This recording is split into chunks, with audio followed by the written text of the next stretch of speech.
सुप्रभात बच्चों। हम समास का अध्ययन कर रहे हैं। समास में हमने अव्ययी भाव समास का अध्ययन कर लिया है। तत्पुरुष समास के सभी भाग 6 के 6 उनका भी अध्ययन हमने कर लिया है। इसके अलावा हमने द्वंद्व समास का अध्ययन भी कर लिया।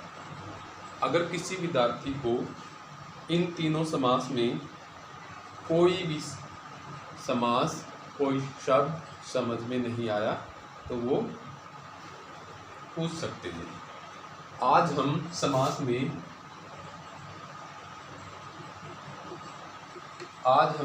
में बहुव्रीहि समास का अध्ययन करेंगे।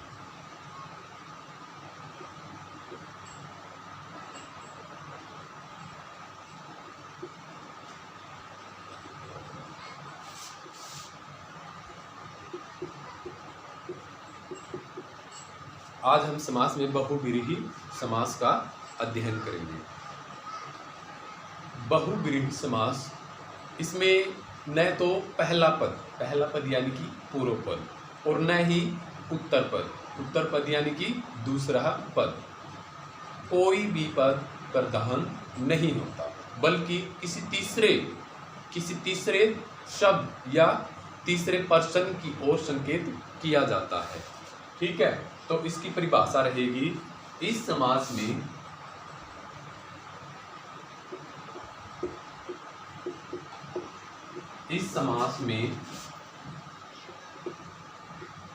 न तो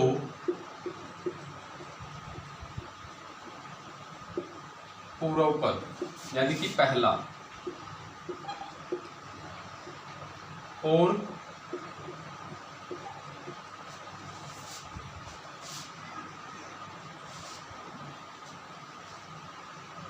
इस समास में ना तो पूर्व पद यानी कि पहला और ना ही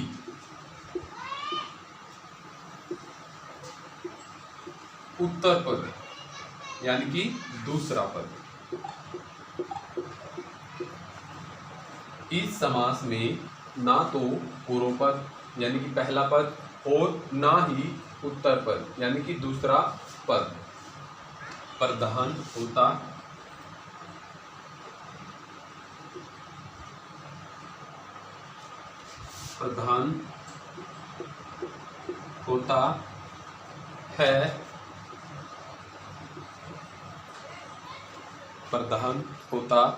है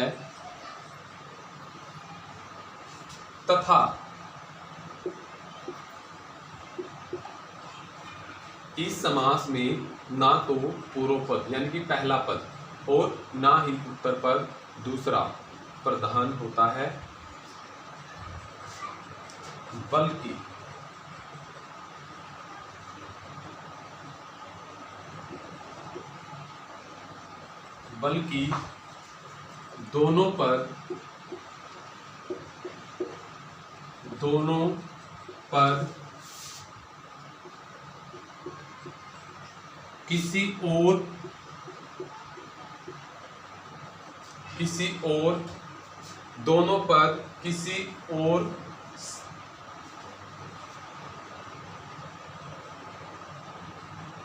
दोनों पद किसी और संकेत करते हैं।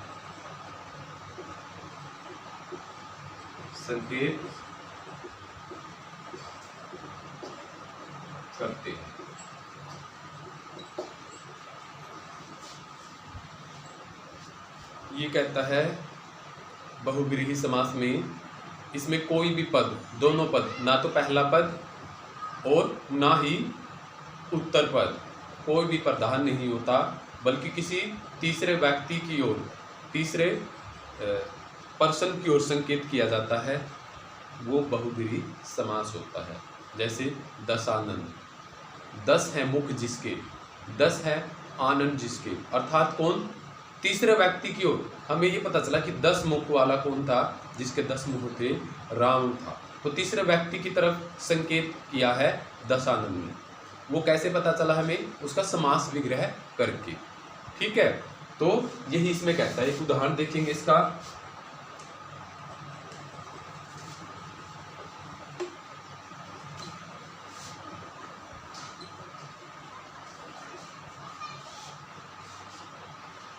यहाँ पे उदाहरण है, ठीक है, समस्त पद है,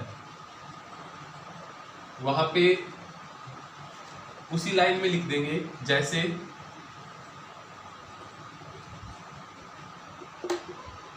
यहाँ पे समस्त पद लिख देंगे।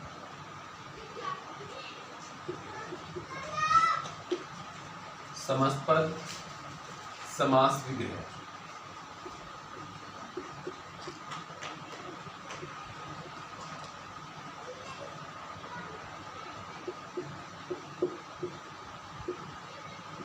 समास विग्रह, ठीक है। यहां पे हमने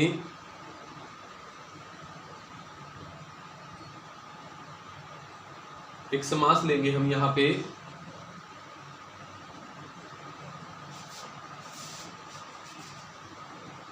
मुरलीधर, मुरलीधर,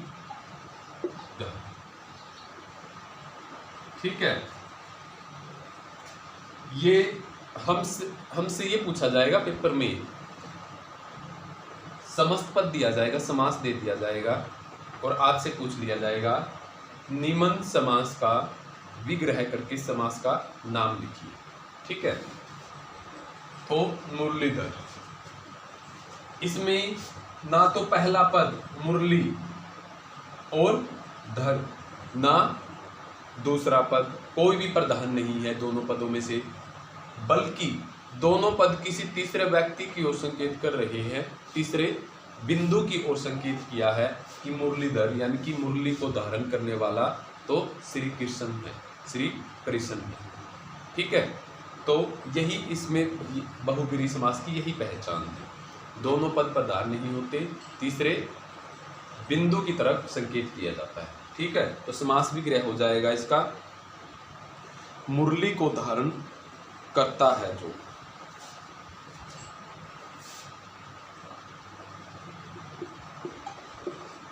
मुरली को धारण करता है जो, ठीक है। अर्थात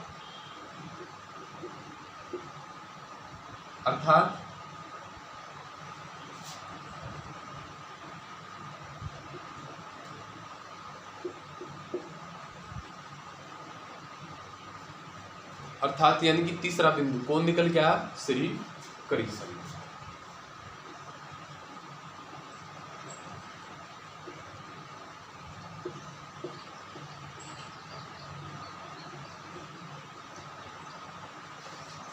ठीक है। तो यही इस समास की विशेषता, यही इसकी पहचान है, किसी तीसरे बिंदु की तरफ संकेत करता है, ठीक है। समास था हमारा समस्त पद में मुरलीधर, समास विग्रह क्या, मुरली को धारण करता है जो, अर्थात या मुरली को धारण करने वाला, ठीक है, मुरली को धारण करने वाला, अर्थात कौन, श्री कृष्ण महाराज, ठीक है। आगे एक उदाहरण देखेंगे इसमें,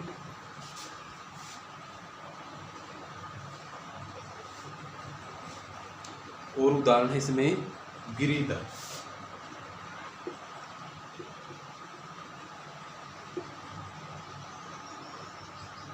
गिरिधर, गिरि क्या है, गिरि होता है एक पहाड़ है, गिरि पर्वत पहाड़ है एक, और धर धारण किया है, ठीक है।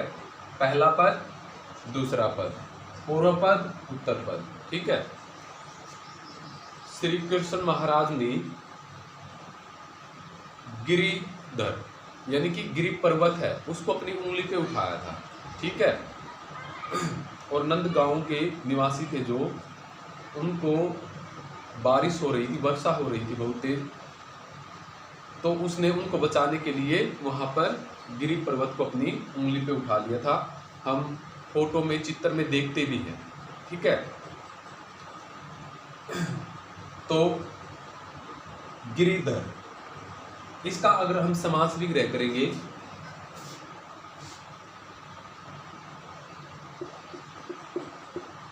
गिरि को धारण करने वाला, अर्थात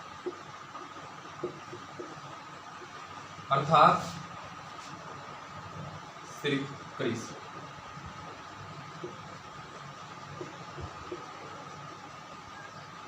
अर्थात कौन?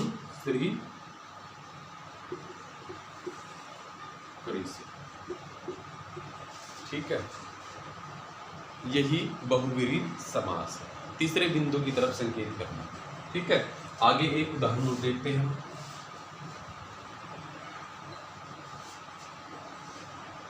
मेघनाद,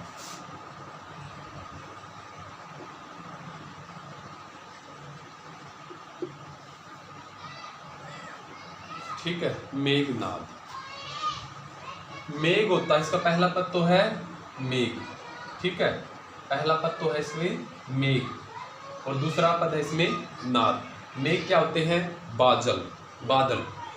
ठीक है, मेघ होते हैं बादल, नाद होते हैं एक आवाज निकलनी। ठीक है, गर्जना, यानी कि ये कहते हैं कि मेघनाद, यानी कि मेघ बादलों की तरह गर्जना करने वाला, अर्थात कौन? रावण का पुत्र मेघनाद। ठीक है, तो इसका समास विग्रह हो जाएगा बादलों की तरह या मेघ की तरह गर्जना करने वाला, अर्थात कौन? रावण का पुत्र। ठीक है, तीसरे बिंदु की तरफ संकेत कर दिया है। ठीक है, तीसरे व्यक्ति के बारे में बताया कि मेघनाद तो रावण का पुत्र है। वो मेघ यानी कि बादल से कैसे जुड़ा, क्या विशेषता थी उसमें? तो वह बादल की तरह गर्जना करता था। जब वो बोलता था तो एक ऐसा लगता था कि बादल गर्जना कर रहे हैं। तो समास विग्रह हो जाएगा इसका मेघ के समान गर्जना करने वाला। मेघ के समान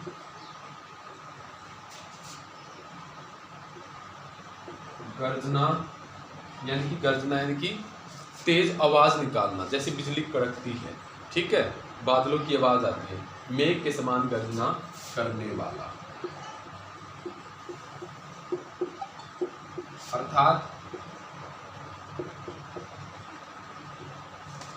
अर्थात विशेषता बता दी, कौन? रावण का पुत्र। ठीक है, एक उदाहरण करते हैं हम, एक उदाहरण देखते हैं इसमें।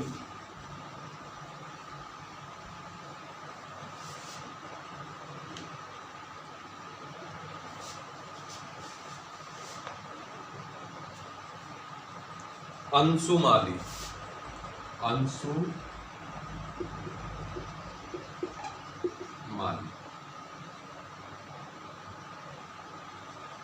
ठीक है, अंशुमाली। अंशु क्या होती है? अंशु होती है किरणें। अंशु होती हैं किरणें, और किरणें किसकी होती हैं? जब कोई चमकदार कोई पदार्थ या कोई धातु चमकती है, उस पर जब रोशनी पड़ती है, हाँ, रोशनी यानी कि किरणें किसकी होती हैं? सूर्य की होती हैं। ठीक है, अंशु होती है किरणें। माली यानी कि उनको अपने गले में पहनने वाला या उसके चारों तरफ जो किरणें हैं, किसके? सूर्य के। ठीक है, तो इसमें अंशु किरणें, माली यानी कि माला धारण किए हुए है, अपने गोल आकार है सूर्य का, उसके सभी तरह है, चारों ओर। ठीक है, किरणें हैं सूर्य की। ठीक है, और सूर्य जब चमकता है उसमें से किरणें निकलती हैं। तो यही कहता है कि इसमें ना तो पहला पद ना दूसरा पद कोई भी प्रधान नहीं है, बल्कि तीसरे बिंदु की तरफ सूर्य की ओर संकेत किया गया है। तो इसका समास विग्रह बन जाएगा किरणें हैं माला जिसकी। किरणें हैं माला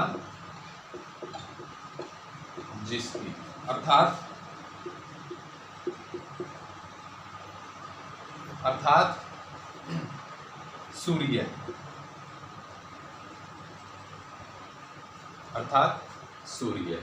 ठीक है, किरणें की जगह अंशु भी आप लिख सकते हैं विद्यार्थी। जो ये यहाँ पे मैंने ये किरणें लिखा है, यहाँ पे अंशु ये शब्द भी विद्यार्थी लिख सकता है। अगर आपको अंशु का हिंदी अर्थ पता है, किरणें तो किरणें लिख दोगे, वो भी ठीक रहेगा। ठीक है, तो आज के लिए इतना ही। कल हम द्विगु समास का अध्ययन करेंगे। ठीक है, तो विद्यार्थी इसको अच्छे से कॉपी में राइट कर ले। अगर आपके पास कोई समास है, समझना चाहते हैं, तो मेरे को बताए, उसका अध्ययन यहाँ पे करवाया जाएगा। ठीक है, कॉपी पूरी करके बच्चे उसकी फोटो खींचकर व्हाट्सएप पे भेज दें। ठीक है, आज के लिए इतना ही।